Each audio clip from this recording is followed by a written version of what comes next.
Hello বন্ধুরা, welcome to my channel. আমি রনিতা। বন্ধুরা, আমি আজকে তোমাদের সঙ্গে শেয়ার করব ঠাকুর শ্রী শ্রী রামকৃষ্ণ পরমহংসদেবের অমৃতবাণী। তাহলে চলো দেরি না করে ভিডিও শুরু করে ফেলি। ঠাকুর শ্রী রামকৃষ্ণ পরমহংসদেব অনেক দিন ধরে সমাধিস্থ হওয়ার পরে তিনি যখন ভাবস্থ হয়েছেন, তখন তিনি তার ভক্তদের সামনে উপস্থিত হয়ে বলছেন, বলো তোমাদের যা সংশয় আমি সব বলছি। গোবিন্দ ও অন্যান্য ভক্তেরা ভাবিতে লাগিলেন। গোবিন্দ বললেন, আজ্ঞা, শ্যামা এই রূপটি হলো কেন?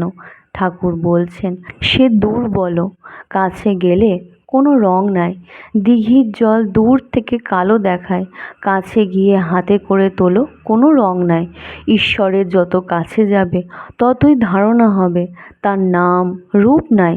পিছিয়ে একটু দূরে এলে আবার আবার শ্যামা মা, যেন ঘাস ফুলের রং। শ্যামা পুরুষ না প্রকৃতি? একজন ভক্ত পূজা করেছিল, একজন দর্শন করতে এসে দেখে ঠাকুরের গলায় পৈতে। সে বললে, তুমি মার গলায় পৈতে পরিয়ে রেখেছ? ভক্তটি বললে, ভাই তুমিই মাকে চিনেছ, আমি এখনো চিনতে পারি নাই। তিনি পুরুষ না প্রকৃতি, তাই পৈতে পরিয়েছি। যিনি শ্যামা তিনিই ব্রহ্ম, যারই রূপ তিনি অরূপ, যিনি সগুণ তিনি নির্গুণ। ব্রহ্ম শক্তি, শক্তি ব্রহ্ম, অভেদ, সচ্চিদানন্দময় আর সচ্চিদানন্দময়ী। গোবিন্দ যোগমায়া কেন বলে? ঠাকুর বলছেন, যোগমায়া অর্থাৎ পুরুষ প্রকৃতির যোগ। যা কিছু দেখছ সবই পুরুষ প্রকৃতির যোগ। শিব কালীর মূর্তি, শিবের ওপর কালী দাঁড়িয়ে আছেন, শিব শিব হয়ে পড়ে আছেন, কালী শিবের দিক চেয়ে আছেন। এ সমস্তই পুরুষ প্রকৃতির যোগ।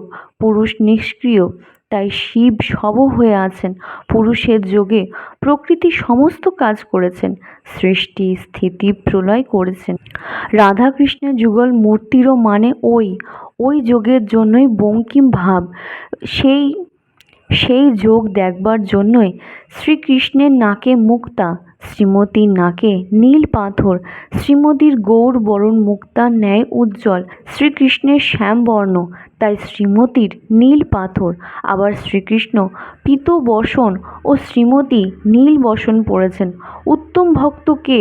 যে ব্রহ্মজ্ঞানের পর দেখে তিনিই জীবজগৎ চতুর্বিংশতি তত্ত্ব হয়েছেন। প্রথমে নেতি নেতি বিচার করে ছাদে পৌঁছিতে হয়, তারপর সে দেখে ছাদও যে জিনিসে তৈরি, ইট চূর্ণ সুরকি সিঁড়িও সেই জিনিসে তৈরি। তখন দেখে ব্রহ্মই জীব জগৎ সমস্ত হয়েছেন। শুধু বিচার, থু থু, কাজ নাই। ঠাকুর মুখামৃত ফেলিলেন, কেন বিচার করে শুষ্ক হয়ে থাকব? যতক্ষণ আমি তুমি আছে ততক্ষণ যেন তার পাদপদ্মে শুদ্ধা ভক্তি থাকে। গোবিন্দের প্রতি ঠাকুর শ্রী রামকৃষ্ণ গোবিন্দের প্রতি বলছেন, কখনো বলি তুমি আমি, আমি তুমি, আবার কখনো তুমি তুমি হয়ে যায়। তখন আমি খুঁজে পাই নাই শক্তির অবতার।